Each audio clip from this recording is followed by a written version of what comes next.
என்னங்க அப்படி பாக்குறீங்க? அடி பாவி, அங்க அந்த பேச்ச பேசிட்டு இங்க வந்து எதுவுமே நடக்காத மாதிரியே பேசுறாளே. டேய், இப்ப எதுக்கு நீ அவள முறைக்கிற? உங்களுக்காகவே ஸ்பெஷலா சமைச்சு வச்சிருக்கேன். சாப்பிட்டு பார்த்துட்டு எப்படி இருக்குன்னு சொல்லுங்க. ம்?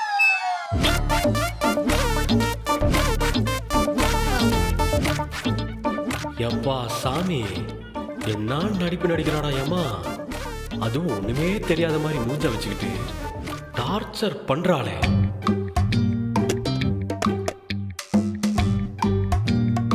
ம்.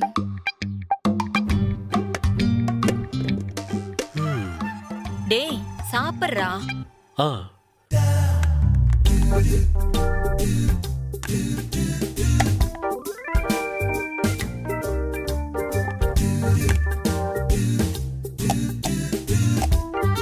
ஆ, சாப்பிடுங்க.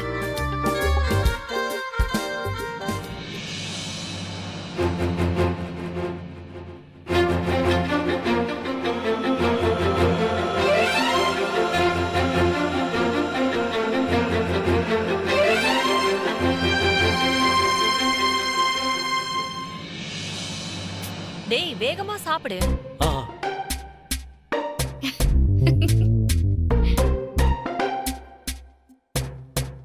தமேந்தி, வேணா வேணான்னு சொல்லிட்டு எப்படி சாப்பிடறான்னு பாத்தியா?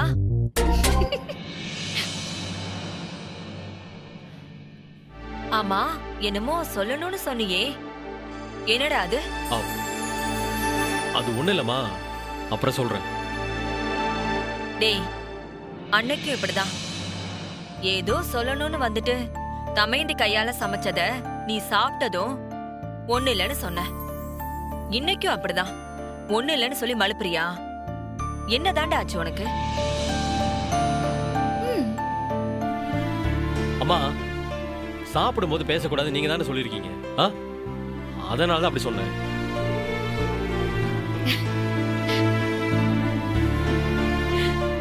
நல்லாவே சமாளிக்கிறடா. ம், சாப்பிடு. சட்னி? இல்ல வேண்டாம்.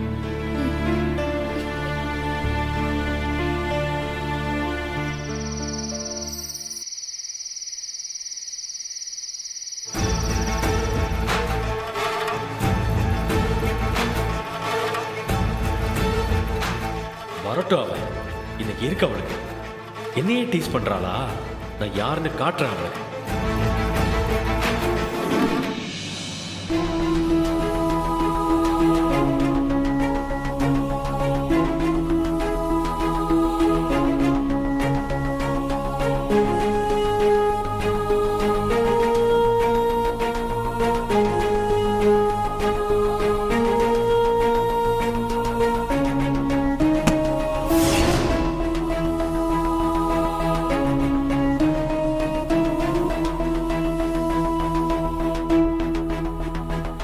என்ன தமேந்தி, ஆ, முகம்லாம் ஒரு மாதிரியா இருக்கு? நலன் ஏதாவது பிரச்சனை பண்ணானா? அதெல்லாம் ஒண்ணும் இல்ல அத்தை. வீட்டு ஞாபகம் வந்துருச்சு, அதான்.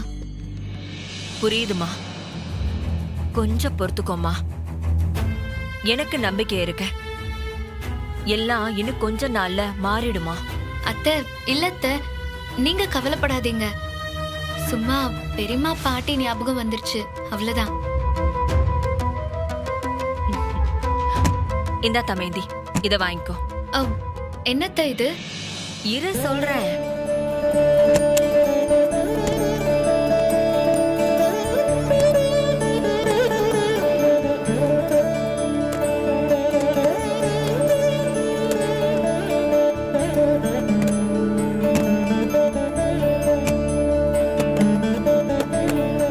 ஆ, இதெல்லாம் எதுக்கு?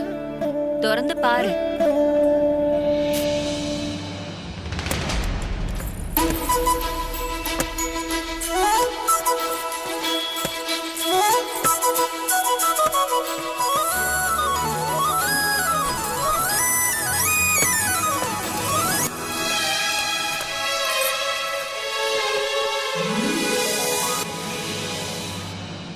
என்ன பாக்குற தமேந்தி? இதெல்லாம் உனக்கு தான். நீ எடுத்துக்கோ. எனக்கா? எனக்கு எதுக்கு அத்தை இதெல்லாம்? ஆமா, உனக்கு தான் இதெல்லாம். நீ தானே என்னோட மருமக. அப்படின்னா முறைப்படி இந்த நகையெல்லாம் உனக்கு தானே சேரணும்.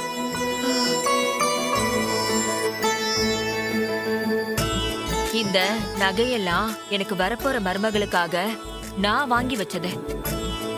இப்பதான் நீ வந்துட்டியே, இனிமே இது உன்கிட்ட தான் இருக்கணும்.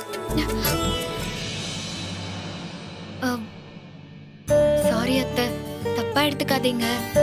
ஏன் தமேந்தி, என்னாச்சு? இதெல்லாம் உனக்கு சேர வேண்டியதா, வச்சுக்கோ. இந்த நகை, பணம், சொத்து இது மேல எல்லாம் எனக்கு எப்பவுமே ஈர்ப்பு இருந்ததில்ல அத்தை. என்னோட உழைப்பு இல்லாம கிடைக்கிற எதையுமே அனுபவிக்க கூடாதுன்னு நினைக்கிறவனா. அது மட்டும் இல்லாம நான் திரும்பவும் இந்த வீட்டுக்கு வந்ததுக்கான காரணம் உங்க புள்ள எனக்கு செஞ்ச துரோகத்தை அவருக்கு புரிய வைக்கணுங்கிறதுக்காக தான். வாழ்க்கையில பணத்தையும் மீறி நிறைய விஷயங்கள் இருக்கு. அதையெல்லாம் எத்தனை கோடி கொடுத்தாலும் நம்மளால வாங்கவே முடியாதுன்னு அவரு உணரணும். அதுக்காக மட்டும்தான் நான் இங்க இருக்கேன். இதெல்லாம் எனக்கு வேண்டாம் அத்தை, ப்ளீஸ். புரியுது தமேந்தி. நலன் உனக்கு செஞ்ச துரோகத்தை உன்னால ஏத்துக்கவே முடியல. ஆனா அதையும் மீறி அவன் மேல இருக்கிற காதலையும் உன்னால விட முடியல. அதனாலதான் நீ இந்த வீட்டுக்கு திரும்ப வந்த. அப்படியெல்லாம் ஒண்ணும் இல்ல அத்தை. அவருக்கு சில விஷயங்களை நான் புரிய வைக்கணுங்கிறது தான் என்னோட ஒரே நோக்கம். அதுக்காக மட்டும்தான் நான் திரும்ப இங்க வந்திருக்கேன். எனக்கு தெரியும் தமைந்தி, நீ நலனை எந்த அளவுக்கு விரும்பினன்னு கண் கூட பாத்திருக்கேன். அவன் வேணும்னா உன்னை ஏமாத்தி இருக்கலாம். ஆனா உன்னோட காதல் உண்மையானது. அந்த காதல் தான் திரும்பவும் உன்னை இந்த வீட்டுக்குள்ள கூட்டிட்டு வந்திருக்க. இதுக்கு மேல என்ன சொல்லி புரிய வைக்கிறதுன்னு எனக்கு தெரியல அத்தை. உங்க மனசுக்கு எப்படி தோணுதோ அப்படியே வச்சுக்கோங்க. தமைந்தி, ஆரம்பத்திலேயே நானும் உன் வயசையெல்லாம் கடந்துதான் வந்தேன்னு சொன்னது உனக்கு ஞாபகம் இருக்கா?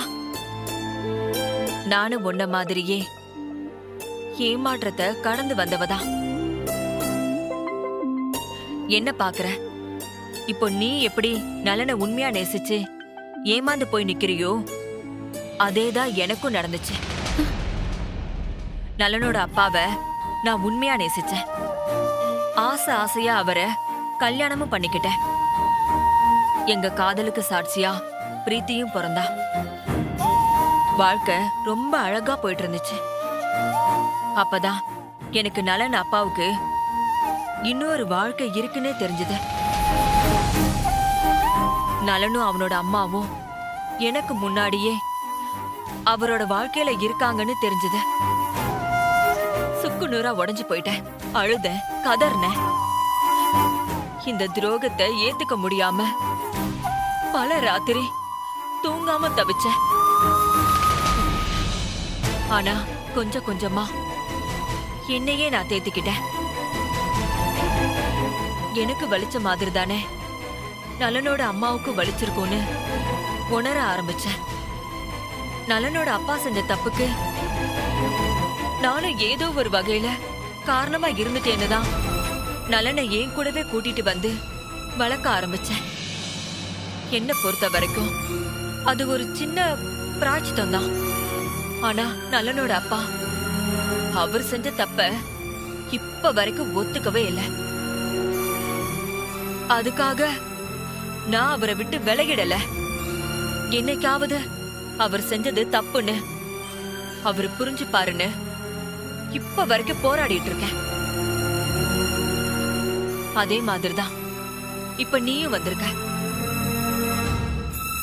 என் வாழ்க்கையில ஏற்பட்ட தாமதம் மாதிரி உன்னோட வாழ்க்கையில இருக்காது தமேந்தி.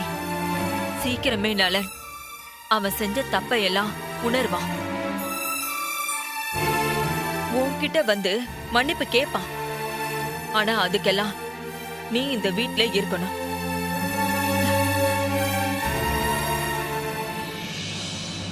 சரி தமேந்தி, எப்படி இருந்தாலும் இது உனக்கு சேர வேண்டிய நகைதான். இப்போதைக்கு நானே இதெல்லாம் பத்திரமா வச்சுக்கிறேன். எல்லாம் சுமூகமா மாறும்.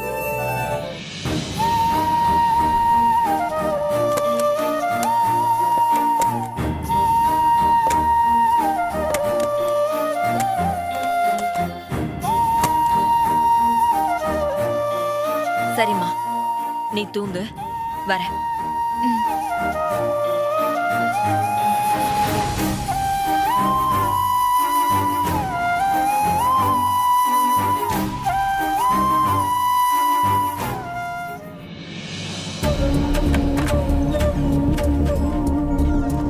ஐயோப்பா, இன்னைக்கு மெஸ்ல செம்ம வேலை.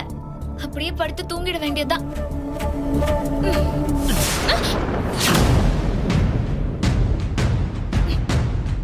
ஏங்க, என்னங்க பண்றீங்க? ஏங்க, நானும் பார்த்துக்கிட்டே இருக்கேன். ரொம்ப ஓவரா பண்ணிட்டு இருக்கீங்க. என்ன பார்த்தா உங்களுக்கு எப்படி தெரியுது? என்ன ஆச்சுங்க? ஏன் இப்படி டென்ஷன் ஆகுறீங்க? நான் ஏதாவது தப்பு பண்ணிட்டேனா? ஹலோ ஹலோ, என்ன கலாய்க்கிறீங்களா? நான்லாம் கலாய்ச்சா நீங்க தாங்கவே மாட்டீங்க. ஆ, சத்தியமா நீங்க எதுக்காக இவ்ளோ கோவமா பேசுறீங்கன்னு எனக்கு தெரியலங்க. நான் ஏதாவது தப்பு பண்ணிருந்தா வெளிப்படையா சொல்லிடுங்க, நான் திருத்திக்கிறேன். ஓஹோ, அப்படின்னா அந்த மெஸ்ல நடந்த எந்த விஷயமும் உங்களுக்கு ஞாபகமே இல்ல, அப்படிதானே? ஓ, அத பத்தி சொல்றீங்களா? நான் ஏதோ வீட்டுக்குள்ளதான் தப்பு செஞ்சுட்டேனோன்னு பார்த்தேன். இங்க பாருங்க, என்னோட பொறுமைக்கு ஒரு லிமிட் இருக்கு. அங்க அவ்வளவு பேசுனீங்கல்ல, என்னையே சேலஞ்ச் பண்ணீங்கல்ல, இங்க வந்து இப்ப எதுக்காக எதுவுமே நடக்காத மாதிரி இப்படி டிராமா பண்ணிட்டு இருக்கீங்க நீங்க? அட, இதெல்லாம் ஒரு விஷயமாங்க? என்ன பொறுத்த வரைக்கும் பிசினஸ் வேற, குடும்பம் வேற. எப்பவுமே இந்த ரெண்டையும் போட்டு நான் குழப்பிக்கிறதே இல்ல. அதனாலதான் நான் இப்படி இருக்கேன். அப்படின்னா பிசினஸ் ஃபேமிலி இந்த ரெண்டையும் எனக்கு பிரிச்சு பார்க்க தெரியாதுன்னு சொல்றீங்களா? நான் அப்படி சொல்லவே இல்லையேங்க. நீங்க தான் அப்படி புரிஞ்சுக்கிட்டு பேசுறீங்க. இங்க பாருங்க, இந்த வார்த்தை விளையாட்டுலாம் என்கிட்ட வேண்டாம். ஸ்ட்ரைட்டா சொல்லுங்க, என்கிட்டயே சவால் விட்டுட்டு என் வீட்டுக்கு எதுக்காக வந்தீங்க? அப்படியே எங்கேயாவது போக வேண்டியதானே? போகணுமா? எங்க போக சொல்றீங்க? இதுதானங்க நம்ம வீடு. நான் இங்க தானே வந்தாகணும். என்ன நம்ம வீடா? எது நம்ம வீடு? இது ஏன் வீடுங்க? என்ன இது என்னன்னு தெரியுதா உங்களுக்கு? இந்த ஊருக்கு முன்னாடி நீங்க என் கழுத்துல கட்டின தாலி. இது என் கழுத்துல இருக்கிற வரைக்கும் இது நம்ம வீடுதான். இப்பதான் அது உங்க கழுத்துல கிடக்கிற தாலி ஞாபகம் வந்துச்சா? ஏன் மெஸ்ல வச்சு என்கிட்ட சவால் விடும் போதெல்லாம் அதை கழட்டி வச்சிருந்தீங்களா? என்ன சொன்னீங்க? என்ன சொன்னீங்க? உங்க மெஸ்ஸா? அது என்னோட மெஸ், என் அம்மாவோட மெஸ். உங்க மெஸ்ன்னு சொல்லி சொந்தம் கொண்டாட உங்களுக்கு எந்த உரிமையும் இல்ல. இன்னொரு தடவை அப்படியெல்லாம் சொல்லாதீங்க. அப்புறம் இன்னொரு முக்கியமான விஷயம், நான் உங்களோட லைஃப் பார்ட்னர் மட்டும்தான், உங்களோட பிசினஸ் பார்ட்னர் எல்லாம் கிடையாது. இந்த பிசினஸ பொறுத்த வரைக்கும் நான் உங்களோட எதிரி தான். நான் விட்ட சவாலு இன்னும் அப்படியே தான் இருக்கு. அந்த சவாலை நான் நிறைவேற்றியே காட்டுவேன். ஆனா வீட்டை பொறுத்த வரைக்கும் நான் உங்களோட மனைவி, இந்த வீட்டோட மருமக. உங்களையும் இந்த வீட்ல இருக்கிறவங்களையும் நான் அன்பா பாத்துக்குவேன். உங்களுக்கு எல்லாம் என்னென்ன தேவையோ அதை நான் பார்த்து பார்த்து செய்வேன். நீங்க என்னோட தொழில் எதிரி.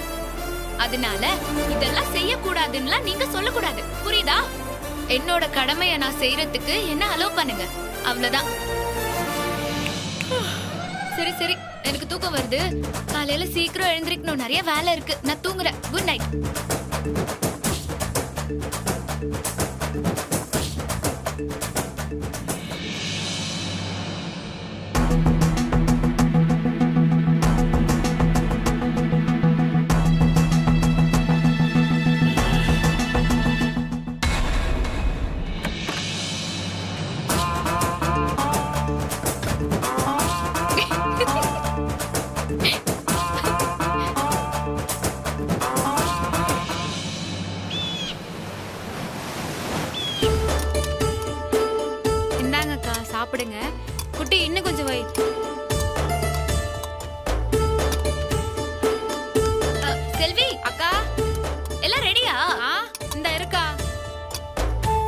நானும் சொல்லிட்டே இருக்கேன். இந்தாங்க. அக்கா எல்லாம் வந்துருச்சா இல்லையா? பாத்தியா இல்லையா? எல்லாம் சொல்லிட்டேன்க்கா, ஆட்டோல வந்துகிட்டே இருக்கு. சரி போ, போய் எல்லாரையும் நீ கவனி. போ, நான் பாத்துக்கிறேன்.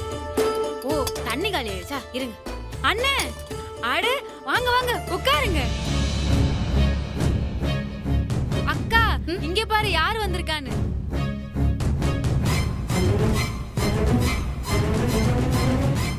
வாக்கா, உட்காருங்க. ஏய் செல்வி, அக்கா, என்னடி வந்தவங்கள நிக்க வச்சு பேசிட்டு இருக்க? உன் அண்ணன் இவ்ளோ பெரிய ஆளுன்னு தெரியுமா? அவரு பவர் என்னன்னு தெரியுமா? அவரை போய் நிக்க வச்சிட்டு இருக்க?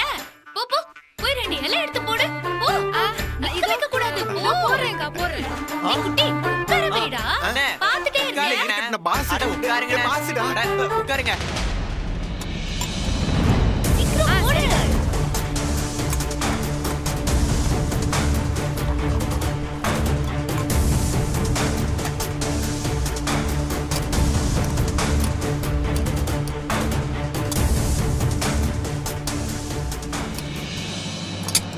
சாப்பிடுங்க. தம்பி ரொம்ப நன்றி தம்பி.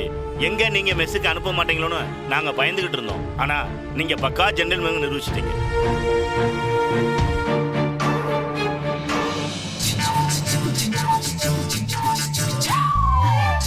அண்ணன், நான் டிஃபன் எல்லாத்தையும் எடுத்து வச்சிட்டேன், வந்து உட்கார்ந்து சாப்பிடுங்க.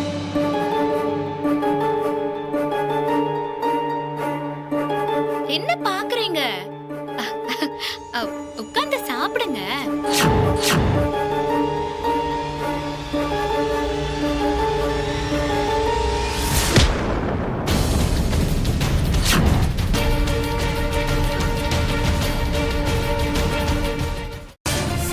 வெக்கமா இல்ல? கேட்டா நம்ம என்ன சாப்பிட வந்திருக்கோம்? என்ன நக்கலா? என்ன பார்த்தா சாப்பிட வந்த மாதிரியா தெரியுது? அக்கா நீங்க சாப்பிடுங்க. நீங்களும் உட்கார்ந்து சாப்பிடுங்க. ஒண்ணும் இல்ல, நாங்க பாத்துக்கிறோம். என்ன தம்பி நீங்க எவ்வளவு ஆசையா வடை எடுத்து வாயில வச்சாரு, அதை போய் தட்டி விட்டீங்க.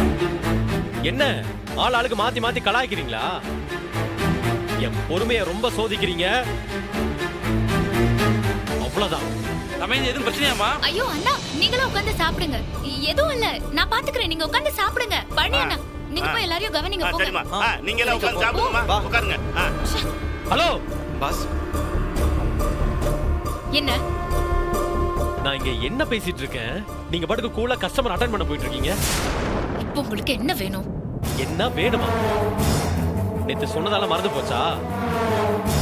இந்த மெஸ்ஸை இனிமே திறக்கவே கூடாதுன்னு வான் பண்ணனா இல்லையா உங்களை?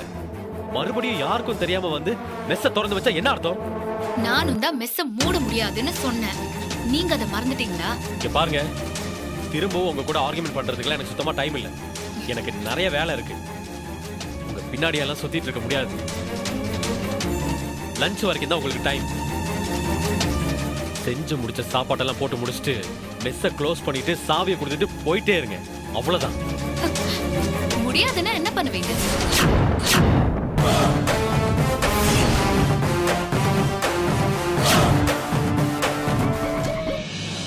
தமயந்தி, சுத்தி ஆளுங்கெல்லாம் பாக்குறாங்க. இல்லைன்னா வேற மாதிரி ஆயிடும், பாத்துக்கோங்க. ஓ,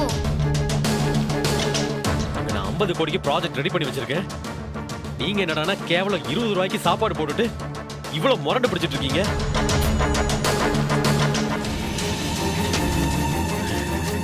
ஒழுங்கா மதியத்தோட மெஸ்ஸ மூடிட்டு வீட்டுக்கு வந்து சேருங்க. இல்லனா புல்டோசர் தான் வரும். என்ன ஆனாலும் சரின்னு இடிச்சு தரமட்டமாக்கிட்டு போயிட்டே இருப்பேன். ப்ளீஸ் மேடம், சொன்னா புரிஞ்சுக்கோங்க. நீங்க நினைக்கிற மாதிரி எல்லாம் இது சாதாரண விஷயமே இல்ல. மேட்ரு ரொம்ப சீரியஸா போயிட்டு இருக்கு. பாஸ் சொன்னா செஞ்சிருவாரு மேடம். ப்ளீஸ் மேடம், கொஞ்சம் யோசிங்க. டேய், நீ என்னடா கெஞ்சிக்கிட்டு இருக்க? அதான் டைம் கொடுத்துருக்கல. 3 மணிக்கு மேல இங்க யாரும் இருக்க கூடாது. இருந்தா பில்டிங்கோட சேர்த்து இவங்களுக்கு சமாதி தான். இதனால எவ்வளவு பெரிய பிரச்சனை வந்தாலும் நான் பாத்துக்கிறேன். டேய் வாடா. The deadline is 3 o'clock. ஞாபகம் வச்சுக்கோங்க.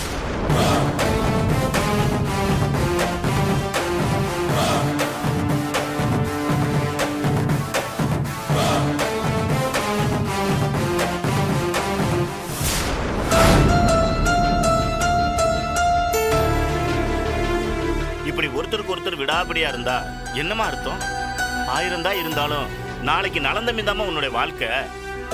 பேசாம நீ ஏன் விட்டு கொடுத்துட்டு போயேன்? என்னென்ன பேசுறீங்க? நான் எதுக்கு நான் விட்டு கொடுத்து போகணும்? என் உயிரே போனாலும் பரவாயில்ல, இந்த மெஸ்ஸ நான் யாருக்காகவும் விட்டு கொடுக்க மாட்டேன்.